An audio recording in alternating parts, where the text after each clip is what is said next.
किसी भी इंसान के अंदर झांककर उसकी सच्चाई देख पाना बहुत मुश्किल है, जिसकी वजह से कई बार कई मासूम अपनी जिंदगियां खो देते हैं। विश्वास इंसानियत का एक महत्वपूर्ण अंश है, जिसकी मजबूत नींव पर सदियों से समाज चलता आ रहा है। लेकिन दुर्भाग्यवश कई बार इसी विश्वास को ढाल बनाकर ऐसे जुर्म को अंजाम दिया जाता है जिसे सुन के हम सबकी रूह कांप उठती है। नमस्कार, मैं दिव्यांका त्रिपाठी दहिया आप सबका स्वागत करती हूँ क्राइम पेट्रोल सतर्क विमेन अगेंस्ट क्राइम की आज के एपिसोड में। कंट्रोल रूम, केयर नगर थाने के पास एक लाश बरामद हुई है। नजदीकी पुलिस जल्द से जल्द पहुंचे। केयर नगर थाने के पास एक लाश बरामद हुई है। नजदीकी पुलिस जल्द से जल्द पहुंचे।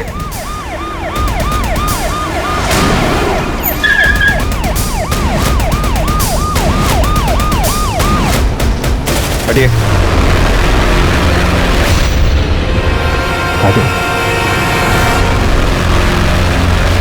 आई 4 बज गए, मुझे लेट हो रहा है। अच्छा रुक बेटा, थोड़ा सा नाश्ता कर ले, दोपहर में भी तुमने कुछ नहीं खाया आई था। बहुत जरूरी क्लास है, कल भी तुमने खाने के चक्कर में मुझे लेट करा दिया था। मैं आके पक्का खा लूंगी। बेटा थोड़ा सा तो खा लेना, थोड़ा सा। तो बैग लेके कहाँ जा रही? हाँ बोला था ना, ये ट्यूशन जाने की कोई जरूरत नहीं है। घर पे बैठ, स्कूल क्या जाने दिया, पढ़ निकाला है तेरे। दिन भर बस बाहर जाने का मौका चाहिए इसे, और कुछ नहीं है। सुनिए ना, जाने दीजिए इसे, कल स्कूल में टेस्ट है। तो चुप कर, असल मुसीबत की जड़ तो तू ही है। एक लड़का तो दे नहीं पाई मुझे। छोड़ना, क्या तू भी रोज रोज इसी किचकिच में पड़ा रहता है? जी पढ़ना चाह रही है, पढ़ने दे। अरे जो करना है करे। इन दोनों माँ बेटी ने नाक में दम कर रखा है मेरा। नहीं होती तो अच्छा होता। अरे दादा,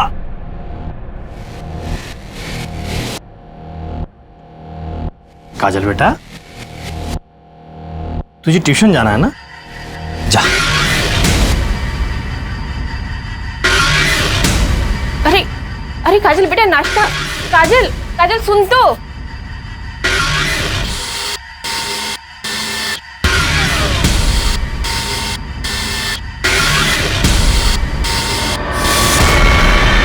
काजल बेटा, बेटा आराम से जाना। हाँ बाय। आई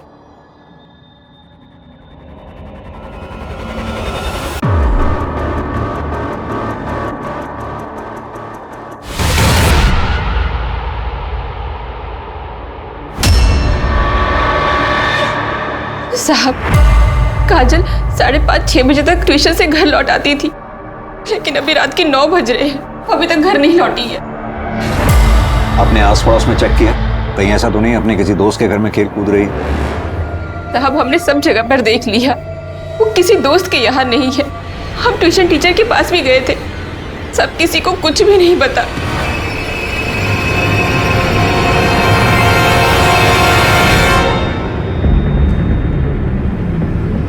आप लोगों की किसी से कोई दुश्मनी या झगड़ा वगैरह?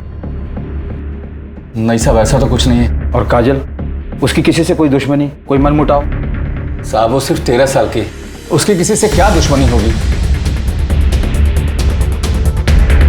साहब हमारे पड़ोस में एक लड़का रहता है, शुभम, 16 साल का है। 2 दिन पहले उसकी काजल के साथ कहासुनी हुई। Sorry.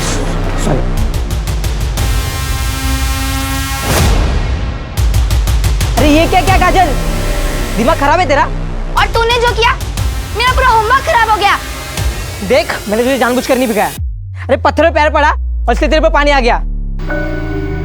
I am sorry Shubham, मेरा सारा होमवर्क खराब हो गया, इसलिए मुझे तुम पे गुस्सा आ गया। इतने महंगे कपड़े, जूते सब खराब कर दिए। बेवकूफ लड़की, तेरे पापा तो इतने महंगे कपड़े खरीद नहीं सकते ना, इसलिए तूने ये सब कुछ जानबूझकर किया है। और तुम तो 3 साल से एक ही क्लास में हो, इतने बड़े हो गए हो और अभी भी मेरी ही क्लास में हो।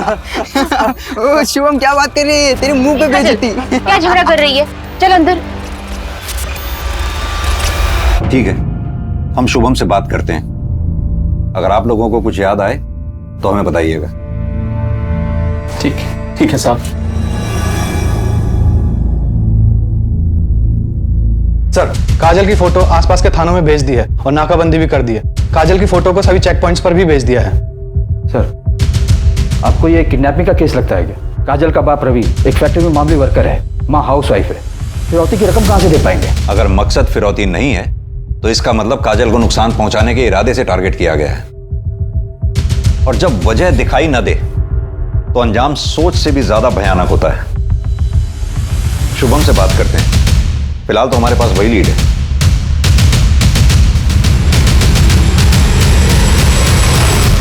नहीं नहीं सर, हमारी लड़ाई हुई थी, मगर इसका मतलब ये थोड़ी ना है कि मैं उसको नुकसान पहुंचाऊंगा। काजल को आज ट्यूशन में देखा था?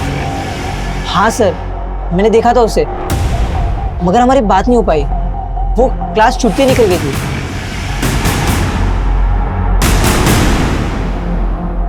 शुभम और ट्यूशन के बच्चों के बारे में पता करो, मामला संगीन है, खबरियों को भी इन्फॉर्म करो। ये केस प्रायोरिटी है, हमें जल्द से जल्द काजल को ढूंढ निकालना है। सर,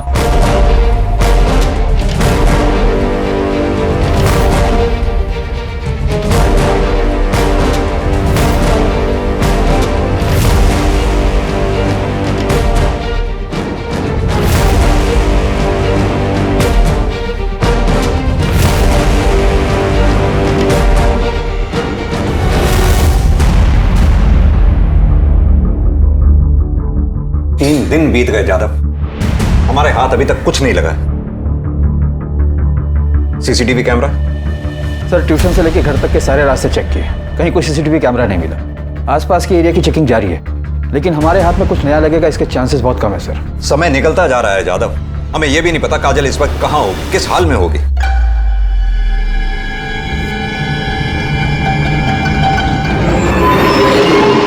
कोई लीड नहीं है हमारे पास। साहब, एक लीड है, एकदम सॉलिड वाली है। 6 महीने पहले काजल की कॉलोनी में एक कांड हुआ था, जिसकी वजह काजल थी। कैसा कांड?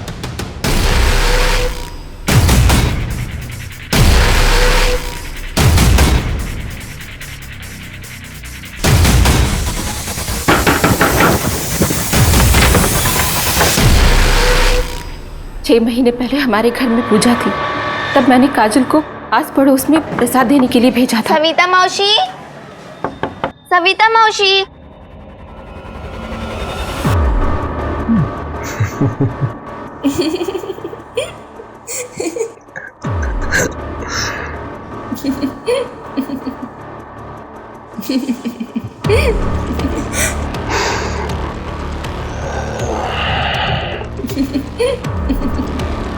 तेरी कसम आई, मैं सच में ताक झाक नहीं कर रही थी। मुझे सच में नहीं पता था कि सविता मौसी वो, लेकिन आई तो ये बात धीरज काका को भी बताएगी। बिल्कुल बताएगी, दोस्त है मेरा धीरज।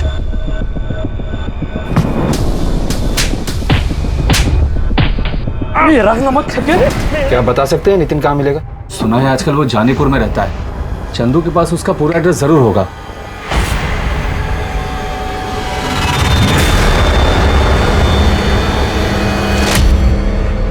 साहब, जिस दिन काजल गायब हुई थी, उस दिन मैंने नितिन को काजल के ट्यूशन के बाहर देखा था। कहीं उसी ने तो हमारी काजल को। काजल कहाँ है? मुझे नहीं पता साहब। 17 सितंबर की शाम 5:30 से 6:30 बजे के बीच में कहाँ था तू? मुझे याद नहीं आ रहा साहब, शायद काम पर था। काम? कौन सा काम? हम जानते पिछले 6 महीने से तू किसी काम पर नहीं है। वो मेरा मतलब है कि मैं काम ढूंढ रहा था। 6 महीने पहले तक तेरे पास सब कुछ था, पैसा, अच्छी नौकरी, लड़की। अचानक सब छू मंतर हो गया। घर बैठे बैठे काफी फ्रस्ट्रेट हुआ होगा ना? हाँ, उस बेवकूफ लड़की की वजह से, काजल, जिसने मेरी जिंदगी बर्बाद कर दी, और उसका चाचा वो चंदू कुछ ज्यादा ही उछल रहा था। और इसी बात का बदला लेने के लिए तूने प्लान बनाया, काजल को किडनैप कर लिया। मैंने ऐसा नहीं किया साहब, मैं पिछले 6 महीनों से उस कॉलोनी में गया ही नहीं। कॉलोनी में नहीं गया? 17 सितंबर की शाम काजल की मां मनीषा ने तुझे उसी कॉलोनी में देखा था। क्या करने गया था वहां? सच सच बता दे, वरना तेरा वो हाल करूंगा कि तू कुछ भी करने लायक नहीं रहेगा। अक्सर जाता हूँ, पर सिर्फ सविता को देखने के लिए। आई शपथ, मैंने कभी काजल के लिए बुरा नहीं सोचा। 13 साल की बच्ची, कातिल को जरा भी दया नहीं है इसे मारने। कितनी बुरी तरह से मारा है। लोग हम लोग बॉडी को पोस्टमार्टम के लिए भेजो जादव, मुझे इसकी रिपोर्ट जल्द से जल्द चाहिए। काजल की गर्दन पर रस्सी जैसी किसी चीज से गला घोटे जाने के निशान है। अपनी टीम से कहो आसपास का एरिया अच्छी तरह से सर्च करें। जी सर, टीम पूरी एरिया को अच्छी तरह से सर्च कर रही है। छोटे से छोटा क्लू भी पीछे नहीं छोड़ेंगे सर। ये किलर जो कोई भी है, इसे हर हाल में पकड़ना होगा। जी सर।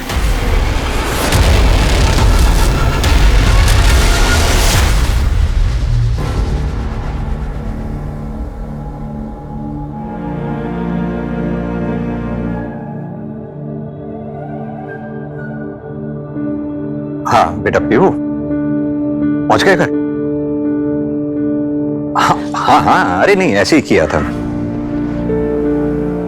नहीं भूलूंगा, मुझे याद है। कॉपी और पेंसिल ना, हाँ लेकर आऊंगा।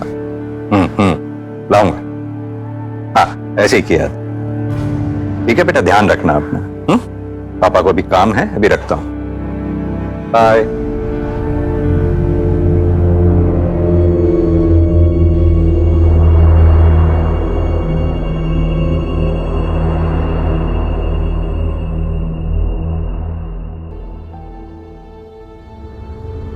गौरी, अब हमारा अपना घर होगा। अब डाउन पेमेंट कितना होगा? 1.5 लाख। 1.5 लाख? हम थोड़े टाइम बाद घर ले लेंगे, तब तक हम थोड़े पैसे भी जमा कर लेंगे। तो हमसे 1.5 लाख रुपए हम कहाँ से लाएंगे? गौरी, जब हमारा अपना घर होगा और घर के बाहर गौरी निवास लिखा होगा ना, तो सब अच्छा हो जाएगा। जिंदगी का क्या भरोसा है, क्या पता कल तुम या मैं जिंदा रहे ना रहे, कुछ हो जाए तो सपना सपना ही रह जाएगा। बोल।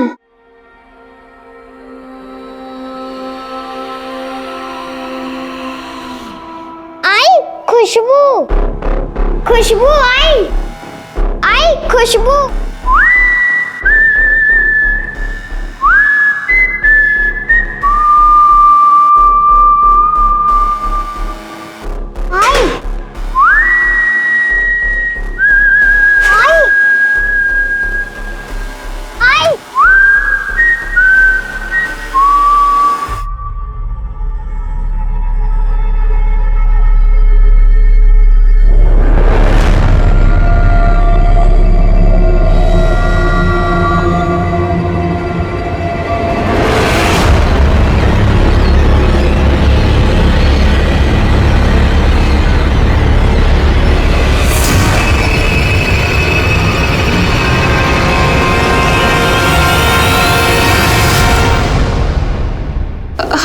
हम यहाँ क्यों आए हैं?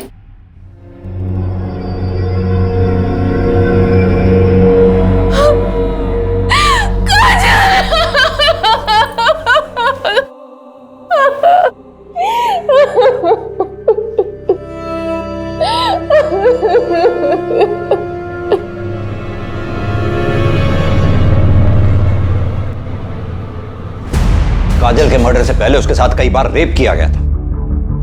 काजल की पोस्टमार्टम रिपोर्ट के मुताबिक उसकी हत्या 5 दिन पहले हो गई थी, यानी कि उसकी किडनैपिंग के 2 दिन बाद 19 से 20 फरवरी के बीच। और जैसा कि हमें शक था, काजल का मर्डर रस्सी से गला घोंट कर किया गया है। सर, काजल के गले पर नायलॉन की रस्सी के ट्रेसेस मिले, येलो कलर की रस्सी। काजल के घर के आसपास बात करो, जिस दुकान पे भी इस तरह की रस्सी मिलती है उनसे पता करो। मुझे पिछले 15 दिन में जिस किसी ने भी इस रस्सी को खरीदा उन सब की डिटेल चाहिए, शायद कुछ हाथ लगे। सर, ऐसे कैसे हो सकता है कि किलर को किसी ने भी नहीं देखा? हमारे हाथ में एक भी विटनेस नहीं है। कातिल बहुत शातिर है जादव, वो ये बात बहुत अच्छी तरह से जानता था कि उस एरिया में सीसीटीवी कैमरास है ही नहीं। इसका मतलब उसने उस एरिया की रेकी की होगी, फिर पूरी प्लानिंग के साथ उसने काजल को किडनैप किया। सर, काजल की किडनैपिंग के वक्त उसने बिल्कुल भी शोर नहीं मचाया था। हो सकता है कि ये किडनैपर उसके जान पहचान वाला हो। मैं काजल की फैमिली और उसके आस पड़ोस के लोगों की डिटेल्स निकलवाता हूँ। जादव, जिस किसी पे भी शक है उठा लाओ उसे।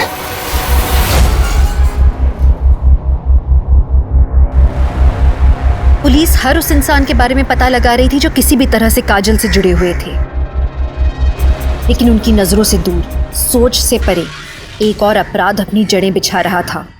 एक और मासूम का शिकार होने वाला था। पापा! लेकिन पुलिस को इसके बारे में दूर दूर तक कोई अंदेशा नहीं था।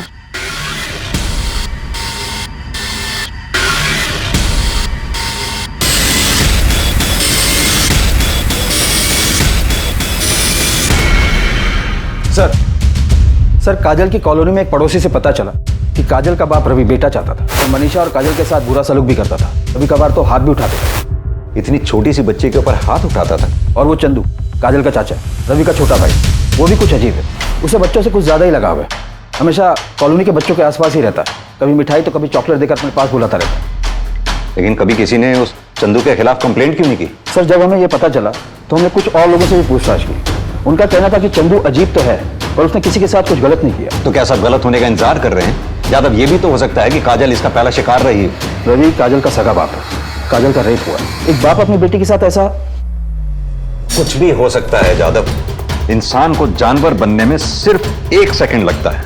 अरे साहब, आप असली मुजरिम को पकड़ने के बजाय हम लोग को फंसा रहे हैं। अरे मैं बाप हूं उसका, सोच भी कैसे सकते हैं आप ऐसा?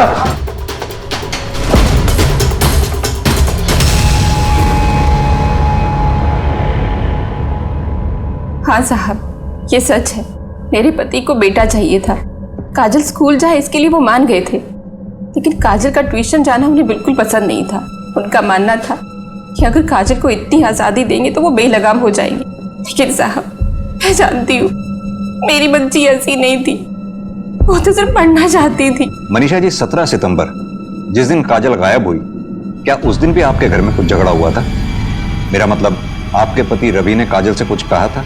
हाँ, मैं चिल्लाया था, बोला था ना ये ट्यूशन जाने की कोई जरूरत नहीं है। बस इसके बाद तंग आकर मैं घर से बाहर निकल आया था। कहाँ गए थे और कितने बजे लौटे? अब वो शाम 6 साढ़े 6 बजे के करीब घर लौट आए थे। यानी कि आपका मतलब है जिस समय काजल गायब हुई आपके पति घर पे नहीं थे। पर इससे ये कैसे साबित होता है कि मैंने ही अपनी बेटी को मार डाला? आपको लगता है कि मैं इतना गिरा हुआ हूं? वो मेरी बेटी थी, बेटी, सिर्फ 13 साल की मासूम बच्ची, और मैंने उसे हमेशा के लिए खो दिया। सर, मेरे पति में लाख बुराई सही, लेकिन वो अपनी बच्ची के साथ ऐसा कुछ नहीं कर सकते। हमें पता चला है कि चंदू का बच्चों के प्रति कुछ अजीब सा लगाव है। क्या कभी चंदू ने काजल को अजीब तरह से छूने की कोशिश की? मुझे नहीं लगता साहब। अगर मुझे ऐसा कुछ लगता तो मैं उसे अपनी बच्ची के आसपास भटकने तक नहीं देती। सच बोल रहा हूँ। साले कमीने, बच्चों की अश्लील वीडियो देखता है? तो साहब, मैं मानता हूँ कि मैंने वो वीडियो देखे थे, लेकिन सब काजल वो तो मेरे भाई की बेटी है, उसके साथ कुछ करने की सोच भी नहीं सकता। मैं एकदम सच बोल रहा हूँ साहब। इसकी खातिरदारी में कोई कमी नहीं छूटनी चाहिए। तब तक मारो जब तक ये सच ना बोले। साहब, मैं एकदम सच बोल रहा हूँ साहब।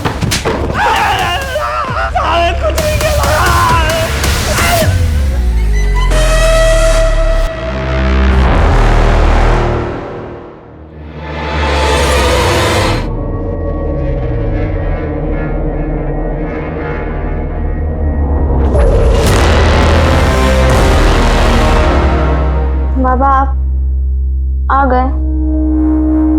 तुम्हारा बायोलॉजी का टेस्ट था ना, कैसा गया? ठीक था बाबा।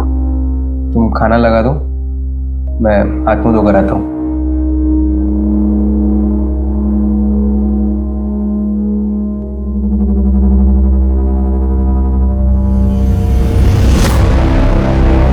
बाबा, 11 महीने हो गए, क्या आई कभी वापस नहीं आएगी?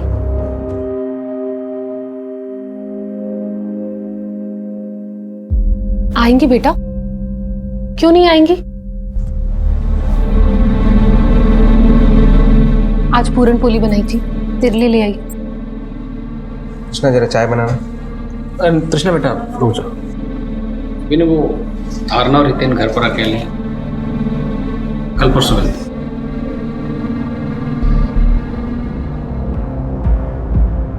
मुझे लगता है ये विनय को ना गौरी को भूलकर अब आगे बढ़ जाना चाहिए। ऐसा क्यों बोल रहे हैं आप? अगर गौरी को लौट कर आना होता तो इन 11 महीनों में लौट आती, तो पुलिस ने भी उसको ढूंढना बंद कर दिया। मतलब पुलिस भी जानती है कि वो अपने मन से भाग कर गई है। तेरी इस गौरी ने मुझ पर भी डोरे डालने की कोशिश की थी, शुक्र मना कि मैं उसके काबू नहीं आया।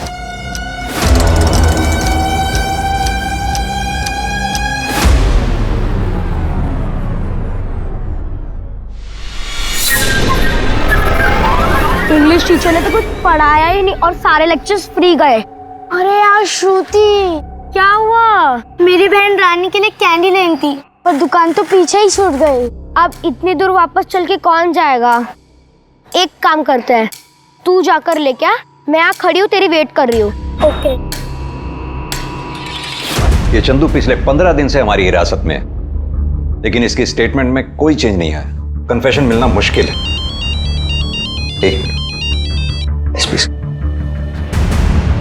जी सर, जय हिंद सर। एक और बच्ची?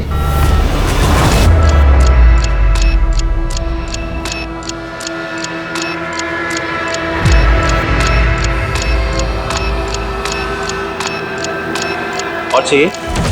मेरे पास बहुत सारा है। हाँ, ये मेरा फेवरेट है।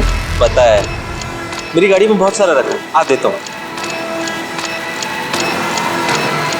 एक और बच्ची किडनैप हुई, इसका नाम श्रुति, टीलागंज एरिया से। हमें टीलागंज की पुलिस के साथ मिलकर काम करना होगा। एक और मासूम उस जानवर के शिकंजे में फंस गई थी और इस बार भी ये शिकार दिन दहाड़े खुले आम हुआ, वो भी श्रुति के घर से 5 मिनट की दूरी पर।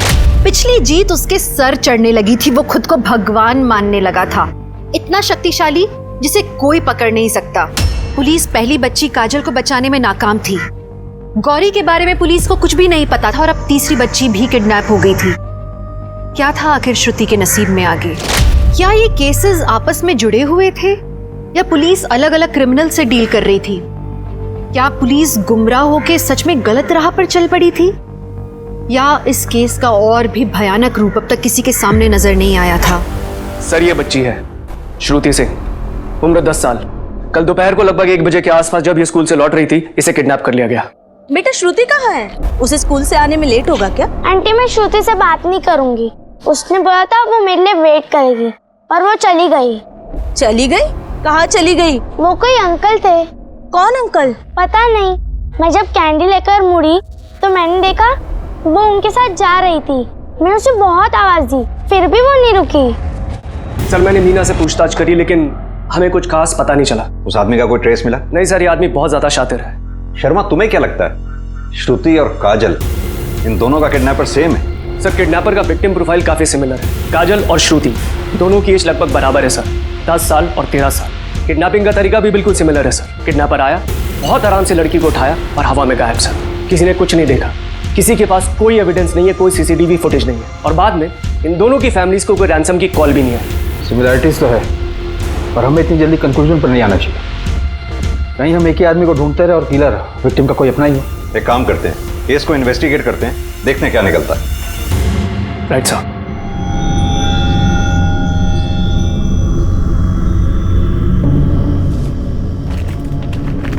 रुकिए,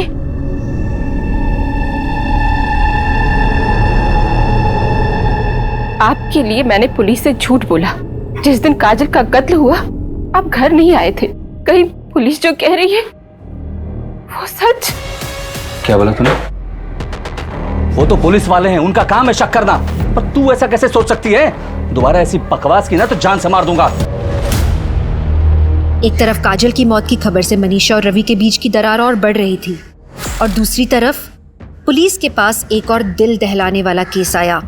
शहर से दूर डेड बॉडीज मिली, एक नहीं बल्कि 2। किलर का लगता है, फॉरेंसिक के लिए भेजो इसे। सर। हाँ सनी। श्रुति के कॉलोनी में काफी पूछताछ की, एक इन्फॉर्मेशन हाथ लगी है। क्या इन्फॉर्मेशन? श्रुति के पड़ोस में एक कपल रहता है, मंजू और किशन पाटिल नाम का। इनके अपने कोई बच्चे नहीं हैं और श्रुति का इनके घर काफी आना जाना था, यहाँ तक कि वो अपने घर से ज्यादा इन्हीं के घर पे रहती थी। देख श्रुति, तेरे लिए भजी लाई। अच्छा है ना? बहुत अच्छा है। तुम्हें श्रुति को हमेशा के लिए अपने पास रखना। हो सकता है इन दोनों ने श्रुति को गायब किया है ताकि उसे अपने पास रख सके। इन दोनों के बायोडाटा निकलवा और पुलिस स्टेशन बुलवा। सर। सर, उस औरत का नाम गौरी शिंदे था और वो बच्चा उसका बेटा था रुजुल शिंदे। कुछ 11 महीने पहले गौरी के पति विनय ने उन दोनों की मिसिंग कंप्लेंट भी लिखवाई थी। 11 महीने? जी सर। तब आप इस ब्रांच में नहीं थे, पर मुझे केस थोड़ा याद है। गौरी अपने बेटे को लेकर मार्केट के लिए निकली अपने घर से, पर वापस नहीं लौटी। कोई सस्पेक्ट? सर, हमने उसकी फैमिली और आस पड़ोस के लोगों से पूछताछ भी की थी, पर कुछ खास हाथ नहीं लगा था। उन दोनों की पोस्टमार्टम रिपोर्ट्स कब तक आएंगी? कल तक मिल जाएगी। ओके।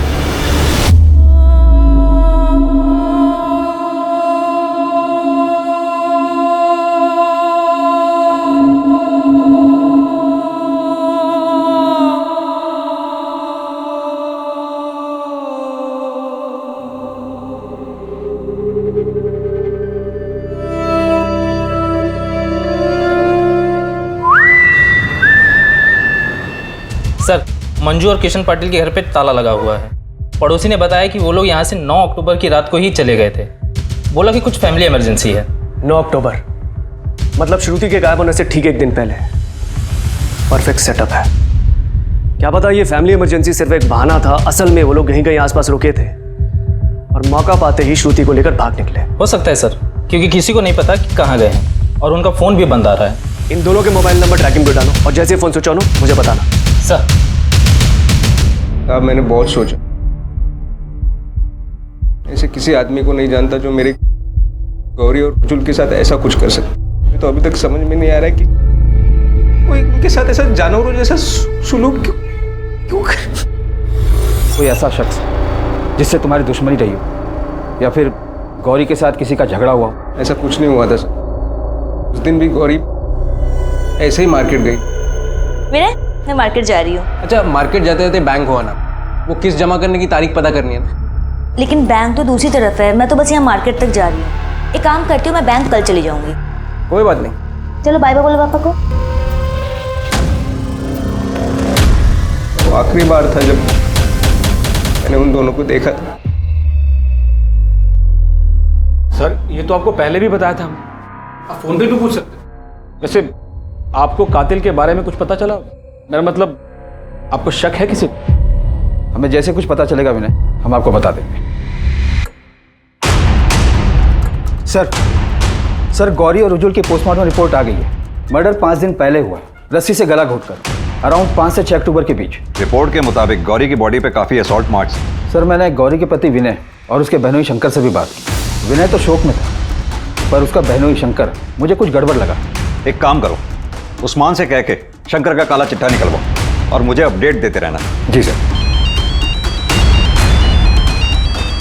हाँ शर्मा बोलो।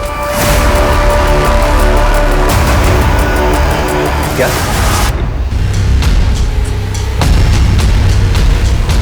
सर आइए। शर्मा सिचुएशन बहुत डेंजरस होती जा रही। कातिल के मुंह खून लग चुका है। अगर श्रुति और काजल का हत्यारा एक ही है तो आई एम श्योर वो अपना अगला शिकार बहुत जल्द करेगा। ये बैग लेके कहाँ जा रही है? बोला था ना ये ट्यूशन जाने की कोई जरूरत नहीं है। दिन भर बस बाहर जाने का मौका चाहिए इसे, और कुछ नहीं है।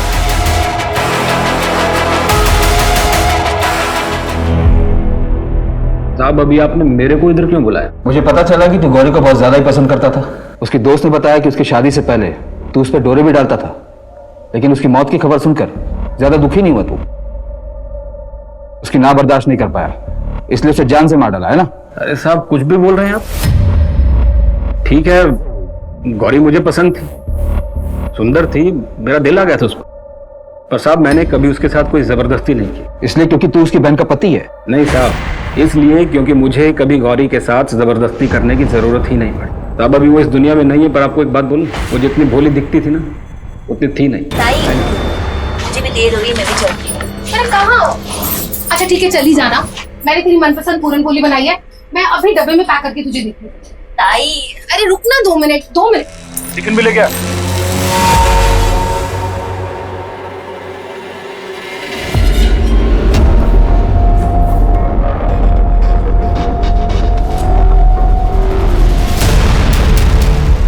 जी क्या कर रहे हैं आप? थोड़ा मुझे यही मैं चिल्लाऊंगी अब। और ये मुझे पापा बिना को बोल दूंगी सब। क्या नाटक कर रही है तू? ये जानती है मेरे को पसंद करती है, बस बोलती नहीं है। ये आप ही बोलो साहब, गलती उसकी थी या मेरी? गलती उसी की थी। सबके सामने खींचकर थप्पड़ मारना चाहिए था तुझे, तब तेरी अक्ल ठिकाने आती। जो भी है साहब, पर मैंने गौरी का किडनैप नहीं किया और ना इसका खून किया है। साहब मेरे पास कोई वजह ही नहीं थी उसको मारने की। थी, गौरी ने तुझे धमकी दी थी कि वो तेरे बारे में विनय को सब कुछ सच बता देगी। तू डर गया, तेरा भांडा फूटने वाला था और बदनामी होती वो अलग। ऐसा कुछ हो उससे पहले ही तूने गौरी को किडनैप कर लिया। मैंने ऐसा कुछ नहीं किया साहब, और आपके पास मेरे खिलाफ कोई सबूत है क्या? अभी तो नहीं है, लेकिन अगर मुझे पता चला कि इस मर्डर के पीछे तेरा हाथ है तो तुझे बचकर जाने भी नहीं दूंगा, इतना याद रख ले। कुछ नहीं किया, कुछ नहीं किया। मुझे लगता नहीं है चंदू अपना मुंह खोलेगा। सर श्रुति के मर्डर के समय चंदू पुलिस कस्टडी में था, तो ये खूनी कैसे हो सकता है? सैनिक मंजू और किशन पाटिल इन दोनों के बारे में कुछ पता चला? नो सर, उन सबके फोन अभी बंद आ रहे हैं। इन दोनों केसेस में कुछ तो है जो हमसे छूट रहा है।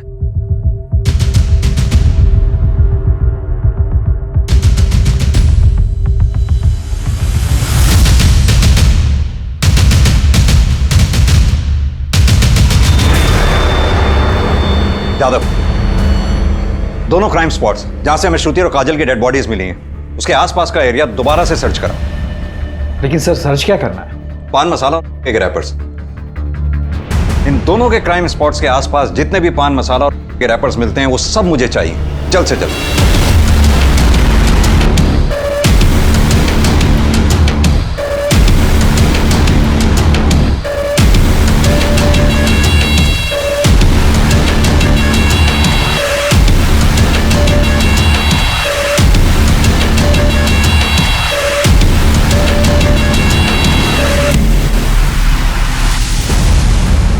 मेरा अंश सही है शायद। इसी ब्रांड का रैपर मैंने रुजुल की पॉकेट से बरामद किया था, और यही सेम रैपर्स मैंने वहां देखे थे जहां से श्रुति और काजल इन दोनों की बॉडीज हमें मिली थी। और अब उन लेंस में भी हमें यही रैपर मिले जहां से श्रुति और काजल को किडनैप किया गया था।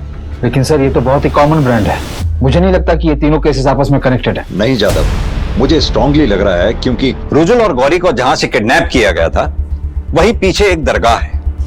जाहिर सी बात है दरगाह के आसपास इत्र की दुकानें होती हैं। श्रुति की बॉडी पे से मुझे एक इत्र की स्मेल आ रही थी। हालांकि उस समय मैं उस बात को कनेक्ट नहीं कर पाया, लेकिन अब मेरी समझ में आ रहा है, हो सकता है कि वो इत्र अपना किलर इस्तेमाल करता हो। सर ये तो ब्लाइंड गेम है।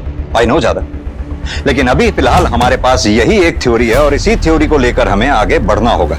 चारों की हत्या नायलॉन की रस्सी से गला घोंट कर की गई, और ये चारों किडनैप होने के बाद जैसे हवा में गायब हो गए। श्रुति, काजल और गौरी को बार बार रेप किया गया। सर विक्टिम प्रोफाइल डिफरेंट है। श्रुति और काजल माइनर्स है, पर गौरी ग्रोन अप है।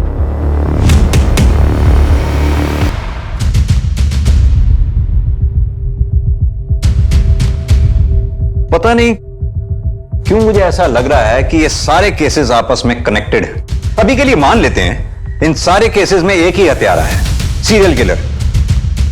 उसका प्रोफाइल तैयार करते हैं। मेल 35 से 42 साल के बीच। करेक्ट, क्योंकि गौरी की उम्र 32 साल की थी। उसे कंट्रोल करने के लिए एक स्ट्रांग आदमी चाहिए। शर्मा, तुम उस इत्र के पीछे लगो जो मैंने श्रुति की बॉडी पे स्मेल किया था। वो एक खास तरह का मिक्सचर था, ऊद और मस्क का। इत्र शॉप्स में जाके उसके बारे में पता करो। पर सर शहर में तो बहुत सारी इत्र की दुकानें। जानता हूं, जहां से रुजुल और गौरी गायब हुए थे वहां से शुरू करो।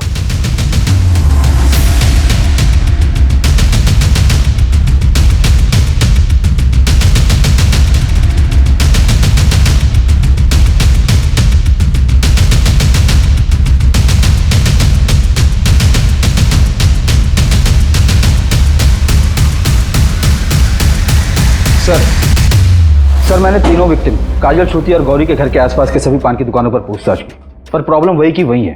ये ब्रांड काफी कॉमन है। इतने बड़े भीड़ में अपने किलर को ढूंढ पाना ऑलमोस्ट इम्पॉसिबल है। इस सीसीटीवी फुटेज में भी कई लोग पान मसाला खाते हुए दिख रहे हैं, लेकिन कुछ भी क्लियर नहीं है। सर निशाना लग गया, इत्र की दुकान का पता चल गया। ऊद और मस्क का मिक्सचर है साहब।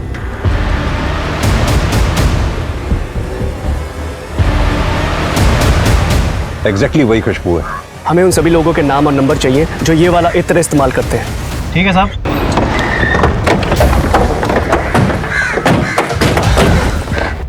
सर ये वाला है। अभिनव वर्मा जी बताइए। आप एलएनसी बैंक की टीलागंज वाली ब्रांच में काम करते हैं? जी मैं वहाँ पे ब्रांच मैनेजर। केएन नगर के पास एक दरगाह है जहाँ एक इत्र की दुकान है। क्या अक्सर आप वहाँ से इत्र खरीदा करते हैं? हाँ सर, वो तो बहुत पुरानी दुकान है, मैं हमेशा वहीं से खरीदता हूँ। इस घर में आप अकेले रहते हैं? नहीं, मैं मेरी माँ के साथ रहता हूँ। एक्चुअली उनकी तबीयत खराब है, इसलिए वो मेरी बहन के पास रहने गई है। मिस्टर वर्मा, क्या आप बता सकते हैं कि 17 सितंबर की शाम आप 5:30 से 6:30 बजे के दौरान कहाँ थे? बैंक में ही रहा होऊंगा सर। नॉर्मली सुबह 9 बजे से लेकर रात के 8 बजे तक मैं बैंक में ही होता हूँ। आप चाहे तो लॉगबुक चेक कर सकते हैं। और 10 अक्टूबर की दोपहर 1 बजे से 2 बजे के बीच में आप कहाँ रहे होंगे? प्रॉब्लम क्या हो गई? आप लोग इतने सवाल क्यों पूछ रहे हैं मुझसे? दरअसल एक मर्डर के केस की इन्वेस्टिगेशन कर रहे हैं। और आपको लगता है कि मैंने मर्डर किया है? एक्चुअली हमें एक लीड मिली थी जिसको फॉलो करते हुए हम यहाँ तक पहुँचे। एनीवेज, कोऑपरेट करने के लिए बहुत बहुत शुक्रिया। ऋषभ सर 17 लोगों से पूछताछ कर चुके हैं, लेकिन अभी तक किसी से कुछ पता नहीं चला। अब तो मुझे भी लग रहा है कि जादव सही बोल रहा है सर। इन तीनों केसेस का ना आपस में कोई कनेक्शन नहीं। सर मुझे लग रहा है हम गलत दिशा में जा रहे हैं। अंधेरी गली में निशाना साधा था, वो शायद गलत था। हमें फिर से ग्राउंड जीरो पे आके इस केस की शुरुआत करनी होगी।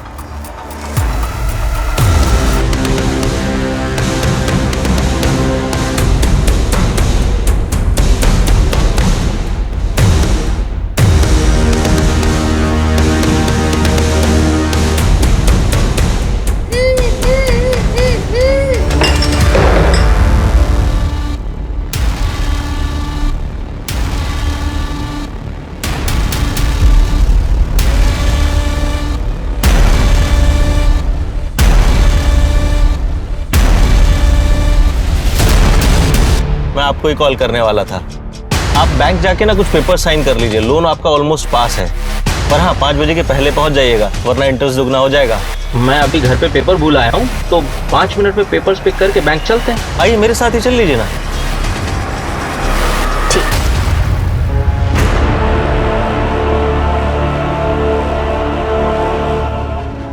जैसे मैंने हासिल किया, गौरी को मैंने सब कुछ दिया सर, और बदले में मैं क्या चाहता था? जब चाहूँ जहाँ चाहूँ उसके साथ खेल सकूँ। उसका छटपटाना, दूर भागना, ये सब मुझे और आकर्षित करने लगा था उसकी तरफ। तो फिर तूने गौरी को मारा क्यों? इनफैक्ट गौरी से पहले काजल को क्यों मारा? क्योंकि वो मेरे सर का दर्द बन चुकी थी सर। तूने गौरी को इतने टाइम तक जिंदा रखा, उसके बेटे का इतना ख्याल रखा, वो भी 11 महीने तक। फिर ऐसा क्या बदल गया जो तूने उन दोनों को मार डाला? क्योंकि सर मैं थक गया था। रुजुल का रोज रोज का रोना धोने से छुटकारा पाना चाहता था, और मेरे अंदर कुछ बंधा हुआ सा था जो मुझे उन्हें मारने से रोक रहा था। जब मैंने पहली बार काजल को मारा तो वो टूट गया। आप लोग क्या लेंगे, चाय? Excuse me.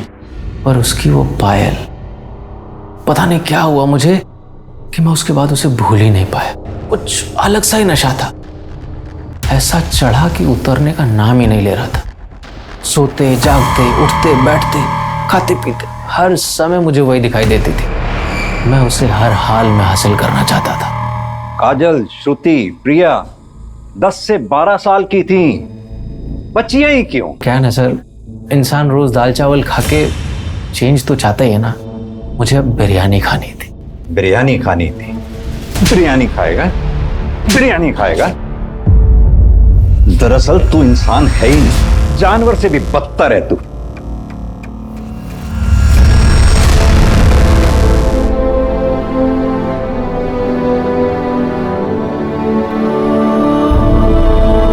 एक जानवर के पागलपन और स्वार्थ की वजह से 3 मासूम बच्चियां, एक मासूम बच्चा और एक लाचार औरत अपनी जिंदगियों की जंग से हार गए। इन सभी के सामने इनकी आगे की पूरी जिंदगी पड़ी थी। किसी विक्टिम के पति और बच्चे थे, किसी के माँ बाप थे, एक परिवार था जिन्हें वो पीछे छोड़ गए। दुनिया में अभिनव जैसे कई दरिंदे हैं जो बिना पलक झपकाए बड़े से बड़ा अपराध कर जाते हैं, और इसीलिए जरूरी है कि हम अपनी आंखें खुली रखें, अपने आसपास हो रही गतिविधियों पर पूरी नजर रखें। किसी भी इंसान पर आसानी से विश्वास करने से पहले आप 2 बार सोचें। क्या और क्यों जैसे सवाल पूछने से नुकसान नहीं होता, बल्कि कुछ बुरा होने से आप रोक सकते हैं। साथ ही अपने बच्चों को समझाएं कि अगर कोई अनजान आदमी कुछ सामान देकर या कोई कहानी सुनाकर अपने साथ ले जाने की कोशिश करता है तो किसी भी हालत में उसके साथ न जाएं।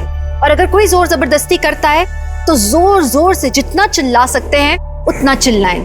ये बातें हम सबको पता है, लेकिन जरूरी है कि हम अपने बच्चों के सामने इन बातों को दोहराते रहें ताकि ये बातें उनके जहन में उतर जाएं और उनके नेचुरल रिफ्लेक्स का हिस्सा बन जाएं। इसी के साथ मैं दिव्यांका त्रिपाठी दहिया लेती हूँ अब आप सबसे विदा। देखते रहिए क्राइम पेट्रोल, सतर्क, विमेन अगेंस्ट क्राइम। एक औरत पे वार, अब हर औरत का भार। जय हिंद। इस तरह के और भी एपिसोड देखने के लिए हमारे चैनल को सब्सक्राइब करें और बेल आइकन दबाना ना भूलें।